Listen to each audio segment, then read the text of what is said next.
بسم اللہ الرحمن الرحیم الحمد للہ وکفی وسلام علی عبادہ الذین اصطفی۔ انسان کیا ہے؟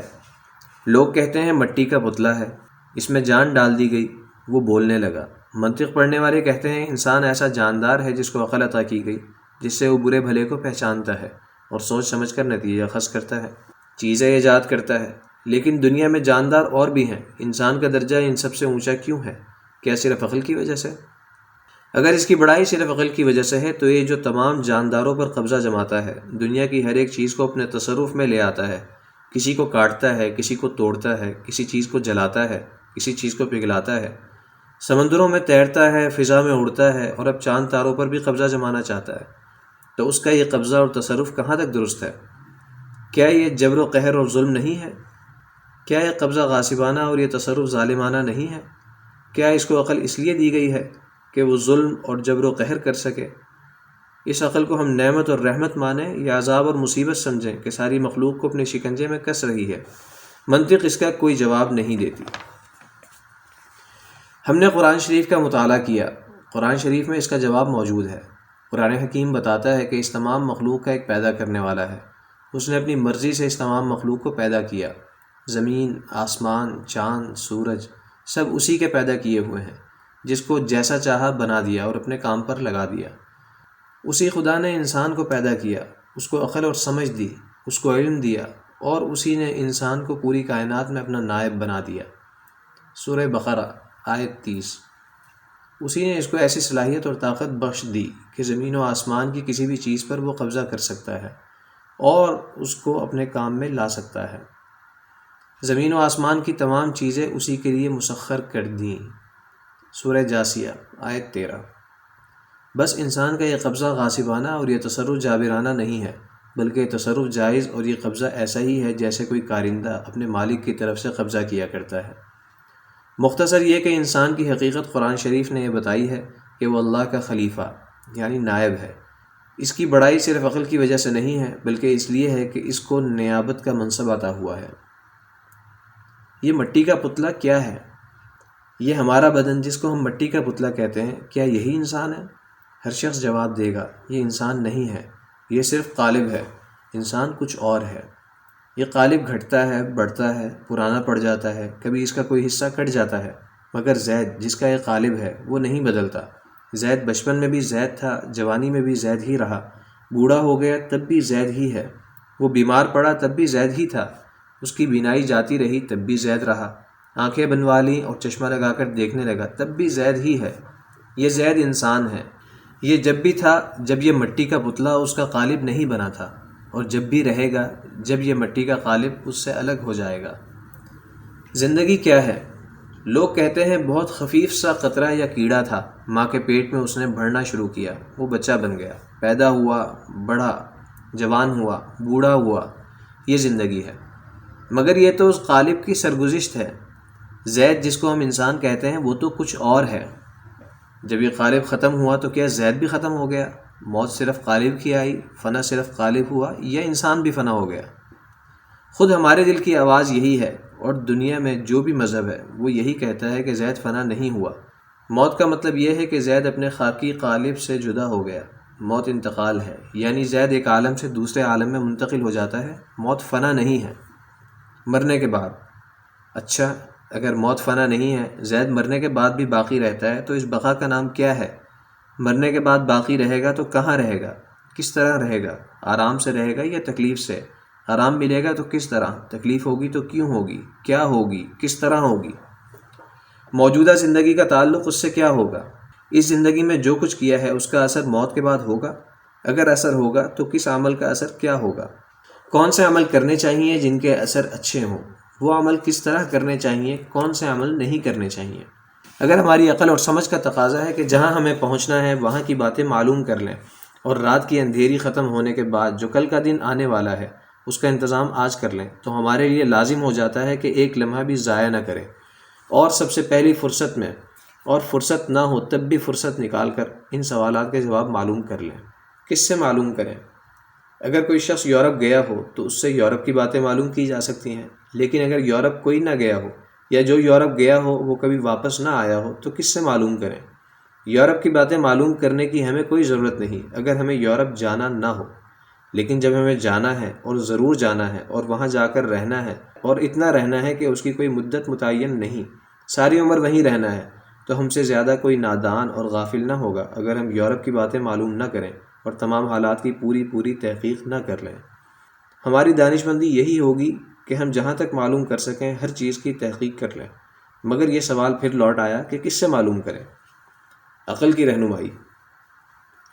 ہمیں عقل پر بہت ناز ہے اور اس میں شک نہیں کہ عقل ایسی نعمت ہے کہ اس پر ناز کرنا چاہیے، مگر سب باتیں عقل سے نہیں معلوم کی جا سکتی۔ اس شخص کو عقل مند نہیں بیوقوف کہا جائے گا جو یورپ کی باتیں عقل سے معلوم کرنا چاہے اور قصر بکنگم کا نقشہ اپنی عقل سے کھینچنے لگے۔ عقل وہاں کام کرتی ہے جہاں مشاہدہ یا تجربہ ہوتا ہے، تجربہ بھی مشاہدے ہی سے ہوتا ہے۔ جہاں مشاہدے کچھ بھی نہ ہو وہاں عقل کام نہیں کر سکتی۔ ٹرین کی گڑگڑاہٹ یا سیٹی کی آواز سنیں یا انجن کا دھواں دیکھ لیں تب تو آپ سمجھ سکتے ہیں کہ ٹرین گزر رہی ہے، ورنہ سینکڑوں ٹرینیں آتی جاتی رہتی ہیں، آپ کو احساس بھی نہیں ہوتا۔ عقل بیچاری غافل رہتی ہے۔ پھر عجیب بات یہ ہے کہ مشاہدے کے بعد بھی جو فیصلہ عقل سے کرتے ہیں کبھی ایسا ہوتا ہے کہ اس میں غلطی بھی ہو جاتی ہے۔ مثال نمبر 1، ٹیبل فین جب چلتا ہے تو ہمارا مشاہدہ یہ ہوتا ہے کہ اس میں کوئی پنکھڑی نہیں ہے، حالانکہ یہ مشاہدہ غلط ہے۔ مثال نمبر 2، ہماری آنکھوں کے سامنے مشاہدے کی سب سے بڑی چیز آفتاب ہے۔ آفتاب نکلتا ہے، چڑھتا ہے، غروب ہوتا ہے، ہم روز بلا ناغہ مشاہدہ کرتے ہیں، مگر آفتاب گھوم رہا ہے یا زمین؟ ہمارا مشاہدہ یہ ہے کہ آفتاب گھوم رہا ہے۔ ہم چاند تاروں کو چھپتے نکلتے دیکھتے ہیں، مشاہدہ کرتے ہیں۔ دنیا کے بڑے بڑے عقل مند اسی مشاہدے پر بھروسہ کرتے رہے، اسی مشاہدے کی بنا پر انہوں نے حیت اور نجوم جیسے فنون ایجاد کیے۔ ہزاروں برس تک ان فنون کی ڈھاک بیٹھی رہی۔ بڑے بڑے ذہین اور سمجھدار علماء نے اپنی ساری عمریں ان فنون کے ایجاد کرنے اور پھر پڑھنے پڑھانے میں صرف کی۔ ان فنون کی بنیاد پر اضطراب، ذائچے اور رصد گاہیں تیار کی گئیں۔ بڑی بڑی حکومتوں نے ان فنون کی سرپرستی کی، بے شمار دولت ان فنون کی ترقی پر صرف کی گئی۔ لیکن اب تحقیق یہ ہے کہ جو کچھ تھا سب غلط تھا، جو مشاہدہ تھا وہ حقیقت نہیں تھا، فریب نظر تھا، کیونکہ آسمان کا تو وجود ہی نہیں ہے اور گھومنے والا آفتاب نہیں ہے بلکہ زمین گھوم رہی ہے۔ مثال نمبر 3، ہماری عقل سب کچھ جانتی ہے مگر یہ نہیں جانتی کہ خود عقل کیا ہے اور ہماری جان کی حقیقت کیا ہے۔ مطلب یہ ہے کہ سب سے قریب کی چیز جان ہے اور عالم مشاہدہ میں سب سے بڑا آفتاب ہے۔ ہماری عقل دونوں کے بارے میں درماندہ اور عاجز ہے اور اتنی بڑی غلطی کھا چکی ہے کہ اس کی مثال ملنی مشکل ہے۔ مثال نمبر 4، دنیا کے عقل مندوں کا فیصلہ تھا اور ہمارا مشاہدہ بھی یہی ہے کہ حرکت کا کوئی وجود باقی نہیں رہتا۔ ہمارے الفاظ اور ہماری آواز بھی زبان اور گلے کے پٹھوں کی حرکت کا اثر ہے، یہ بھی فوراً ختم ہو جاتے ہیں۔ ان کے باقی رہنے کا تصور بھی نہیں کیا جا سکتا تھا اور اس شخص کو بیوقوف اور بے عقل سمجھا جاتا تھا جو ان کے باقی رہنے کی بات کہتا تھا۔ مگر سائنس کی جدید تحقیقات نے ثابت کر دیا ہے کہ جس کو بیوقوفی سمجھا جاتا تھا وہ حماقت نہیں بلکہ حقیقت ہے۔ ہمارے الفاظ باقی رہتے ہیں، ان کو ہم ریکارڈ کر سکتے ہیں۔ ٹیلی ویژن نے ہماری حرکت کے لیے بھی بقا کا فیصلہ کر دیا ہے۔ ہمارے ہر ایک عمل کا ایک اثر ہے۔ ایک لفظ سے ہم کسی کو ناراض کر دیتے ہیں، کسی کو خوش کر دیتے ہیں۔ ہمارا ایک ہی لفظ کبھی نجات کا ذریعہ بن جاتا ہے، اور اگر ایک ہی لفظ باغیانہ ہو تو ایک لفظ کی بنا پر پھانسی بھی دی جا سکتی ہے۔ اب عقل کی رہنمائی ناکافی، ہر ایک عمل کی تاثیر لازمی۔ موت فنا نہیں، موت صرف ایک پل ہے جس پر سے انسان گزرتا ہے تو دوسرے عالم میں پہنچ جاتا ہے۔ اس عالم میں پہنچ کر کیا ہوگا، اس کا جواب کون دے؟ فطرت مددگار ہے۔ بچہ پیدا ہوا، وہ صرف رونا جانتا ہے اور کسی بات کی اس کو خبر نہیں۔ وہ بے بس ہے، بہت کمزور ہے، خود کچھ نہیں کر سکتا۔ اس کی زندگی غذا پر موقوف ہے، مگر یہ نہ کھانا جانتا ہے نہ کھا سکتا ہے، اور اتنا کمزور ہے کہ بڑے آدمی کی غذا وہ برداشت بھی نہیں کر سکتا۔ روٹی کا ٹکڑا جو بڑا آدمی کی زندگی کا سہارا ہوتا ہے اس کے لیے موت کا پیغام بن جاتا ہے۔ لیکن جس قدرت نے اس کو قطرے سے بڑھا کر بچہ بنایا وہ یہاں بھی اس کی مدد کر رہی ہے۔ ماں کی مامتا بے چین ہوتی ہے کہ اس ننھے سے بچے کو چھاتی سے لگائے، تو خاص اس جگہ جہاں اس کا منہ رہتا ہے قدرت نے ایک فوارہ بنا دیا ہے۔ جیسے ہی یہ بچہ پیدا ہوا اس فوارے میں بچے کی غذا اکٹھی ہو گئی جو نہایت ہلکی، اس کی طاقت اور اس کی صحت کے لیے سب سے زیادہ بہتر اور سب سے زیادہ مناسب ہے۔ یہ بچہ کچھ نہیں جانتا، مگر یہ خوب جانتا ہے، بلکہ اس کا ماہر ہے کہ وہ اس فوارے کو کس طرح چوسے اور کس طرح اس لطیف غذا کو اپنے پیٹ تک پہنچائے۔ یہ اس کو کس نے سکھایا؟ یہ قدرت کی مدد ہے اور اس کی فطری تعلیم ہے۔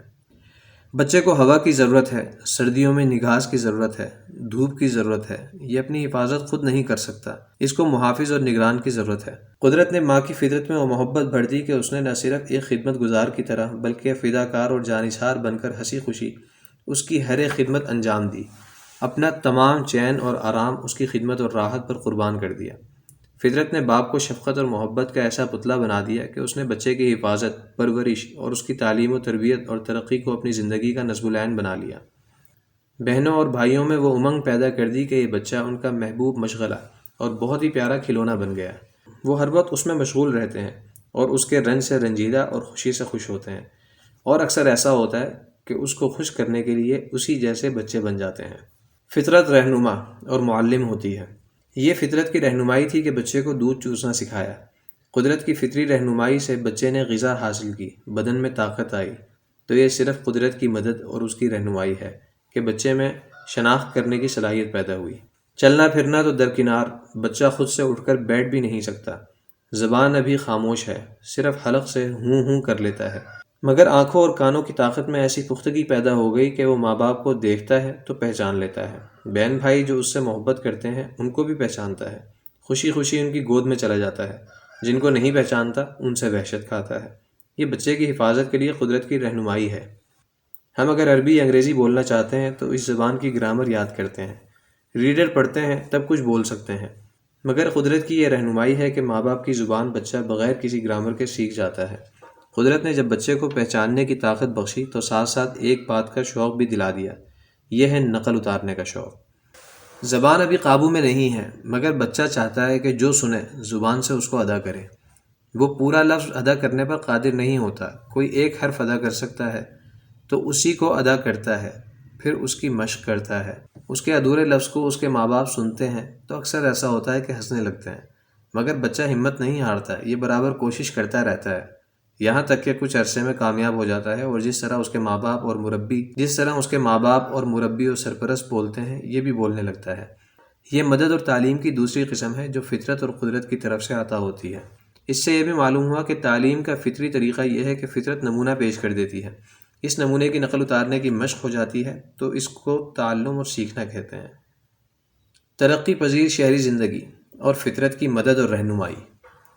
اونچے اونچے پہاڑوں کی چوٹیوں پر بھی انسان رہتے ہیں، مگر کس طرح رہتے ہیں؟ کیا کھاتے ہیں؟ کیا پہنتے ہیں؟ آپ کو اگر کسی اونچے پہاڑ کی چوٹی پر جانے کا اتفاق ہوا ہو تو آپ نے دیکھا ہوگا کہ آپ کے پالتو مویشی کی زندگی اور ان پہاڑی انسانوں کی زندگی میں فرق بہت ہی کم ہوتا ہے۔ یہ پہاڑی انسان پہاڑی کھو، جھگی یا چھوٹے سے چھپر میں رات گزارتے ہیں۔ جانوروں کی کھال جس پر بال موجود ہوتے ہیں یا ٹاٹ کی طرح اون کے بنے ہوئے کمبل ان کی پوشاک ہوتی ہے۔ کرتے یا پائجامے بھی کمبل ہی جیسے کپڑے کے ہوتے ہیں۔ شکاری جانوروں کا گوشت، درختوں کے پھل، ابلے ہوئے چاول، اد کچری سی موٹی روٹی ان کی خوراک ہوتی ہے۔ خالی نمک یا پیاز یا گڑ جیسی کوئی میٹھی چیز یا سل پر رگڑی ہوئی لہسن پیاز کی چٹنی سالن کا کام دیتی ہے۔ کوئی مہمان آتا ہے تو یہ اس کے لیے سبزی کی بھاجی بنا لیتے ہیں، یہ ان کا تکلف ہوتا ہے۔ مطلب یہ ہے کہ انسان کی شروع زندگی ایسی ہی تھی، بلکہ اس سے بھی پست تھی۔ روٹی سالن یا چٹنی تو کیا، اسے گیہوں، چاول اور آگ کی بھی خبر نہیں تھی، کاتنا اور بننا بھی وہ نہیں جانتا تھا۔ پہل تو اسے یہ بھی خبر نہیں تھی کہ اگر کوئی مر جائے تو اس کی لاش کو کس طرح سنگوانا چاہیے۔ اس شروع زندگی کا اب صرف تصور ہی کیا جا سکتا ہے، کہیں اس کا نمونہ دیکھا نہیں جا سکتا۔ بہرحال آپ اس سب سے پہلی زندگی کا تصور کیجئے، پھر اپنے زمانے کی دیہاتی زندگی، قصباتی زندگی، پھر شہری، پھر ہندوستانی زندگی، پھر کسی زیادہ ترقی یافتہ ملک کی شہری زندگی پر نظر ڈالیے، یہ بے شمار منزلیں کس طرح طے ہوئیں۔ جواب یہی ہوگا، انسانی دماغ کام کرتا رہا، ضرورتیں سامنے آتی رہیں، ایجادیں ہوتی رہیں، اور دنیا ترقی کرتے کرتے اس منزل پر پہنچ گئی۔ یہ جواب درست ہے، لیکن لفظ ایجاد تحقیق طلب ہے۔ ایجاد کیسے ہوتی ہے؟ آپ تحقیق فرمائیے، ایک اہم سوال ہے۔